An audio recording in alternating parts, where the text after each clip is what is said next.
नमस्कार, मी सागर रवींद्र जोशी, साठे कॉलेजचा विद्यार्थी. तर आज आपण दंतरोग तज्ञ क्रिस्टिना मैमकडे आलेलो आहोत. तर त्यांना आपण काही प्रश्न विचारणार आहोत. युवाओं में जो दंत समस्या होती है वो किस कारण होती है? बहुत सारे यूथ जो होते हैं आजकल के वो दांत साफ नहीं रख पाते. आजकल के यंगस्टर्स जो है बहुत सारा एडिक्शन में चले गए, जैसे कि पान तंबाकू गुटखा. ये पान तंबाकू गुटखा, स्मोकिंग, सिगरेट, ये सब लेने से दांतों में स्टेन्स हो जाता है. स्टेन से कॉस्मेटिक लुक है, पर उसके अलावा मसूड़े में सूजन, मुंह का कैंसर, चमड़ियों का कैंसर, गले का कैंसर, ये सब होता है. तो मेरा एडवाइस यही होगा कि आजकल के यंगस्टर्स को ये सब बुरी आदतें छोड़कर एवरी 6 मंथ्स क्लीनिंग के लिए जाना चाहिए और every 6 months regular dental checkup.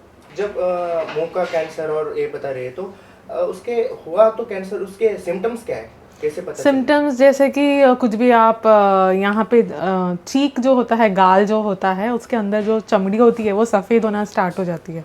कुछ भी तीखा खाते हो तो बहुत ज़्यादा स्पाइसी लगने लगता है. माउथ में बर्निंग सेंसेशन होने लगता है.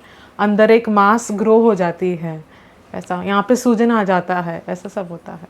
लेकिन आप बोल रहे हो कि जो व्यसन करते हैं, जो ड्रिंक करते हैं या तंबाकू खाते हैं, ऐसा भी देखा गया है जो ये सब नहीं करती उनको भी हो जाता है. तो उनको कैंसर जो होता है, पान तंबाकू अलग अलग स्मोकिंग करते हो तो भी मुंह का कैंसर होता है, नेजोफेरिंग्स का कैंसर होता है.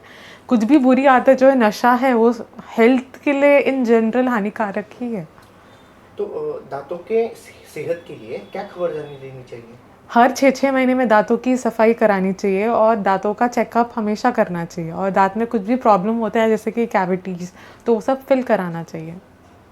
हाँ, कैविटी का बताया तो कैविटी में रूट कैनल वगैरह. हाँ, जब कैविटी जब छोटा होता है तब हम वहाँ पे उसको स्टॉप कर सकते हैं.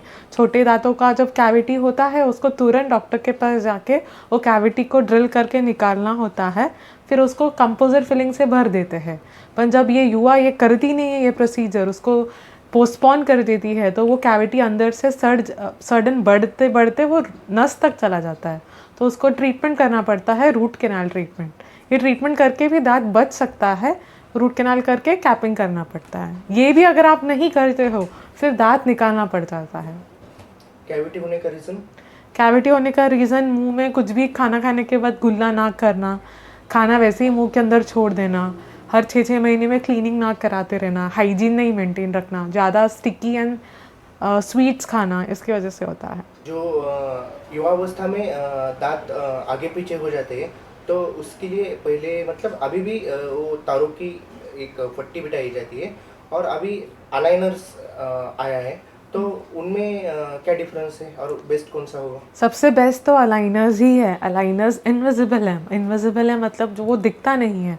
पहले जो तार लगाते थे वो मेटल का होता था, सेरामिक का होता था. मेटल का तार सिल्वर कलर का होता था, वो दिखने में ख़राब होता था. सेरामिक वाइट कलर का है, पर वो भी दिखता है पार्शियली. आप जो भी खाना पीना खाते हो, स्टिकी फूड्स खाते हो जैसे कि चीज़, पिज़्ज़ा, ये सब दांतों ब्रेसेस पे जाके चिपक जाता है. उसको क्लीन करना मुश्किल हो जाता है. फिर आपको नए नए कैविटीज़ होते हैं. जैसे ही आप क्लीन नहीं रख पाते हो तो आपको नया कैविटी स्टार्ट हो जाता है. तो इससे बेटर ऑप्शन है अलाइनर्स. अलाइनर्स इनविजिबल वाला है, चाहिए तो आपको डेमो भी दिखा सकती हूँ. तो आपको सिर्फ ऐसा पहनना है अलाइनर्स.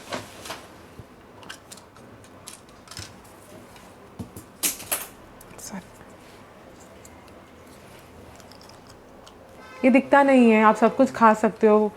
खाना खाते वक्त इसको निकालना है. बोल सकते हो, दिखता नहीं है. आपको हर महीना, जैसे कि ब्रेसेस ट्रीटमेंट होता था, हर महीना आपको आना पड़ता है.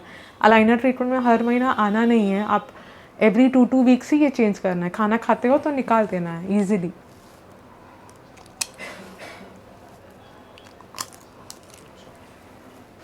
तो ये बनाने के लिए दांतों का साइज?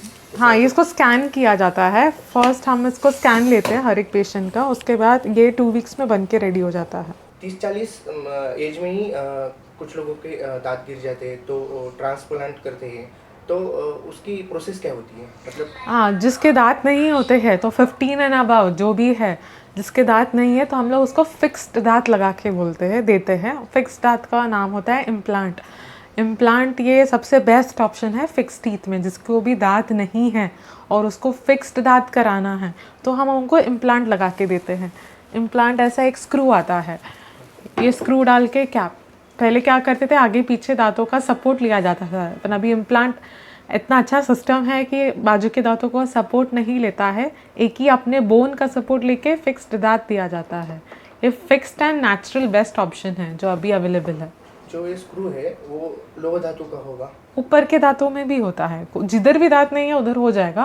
नहीं नहीं, मैं ये बात कर रहा हूँ कि ऐसा धातु अंदर बिठाने में बहुत दिक्कत आती है? नहीं होती है, क्योंकि जो भी हम ट्रीटमेंट करते हैं वो एनेस्थीसिया सुन बधीर करके करते हैं, तो आपको कुछ भी पता नहीं चलता है। धन्यवाद मॅडमचे, त्यांनी अशी मूल्यवान आपल्याला माहिती दिली. खूप खूप आभार. Okay, thank you.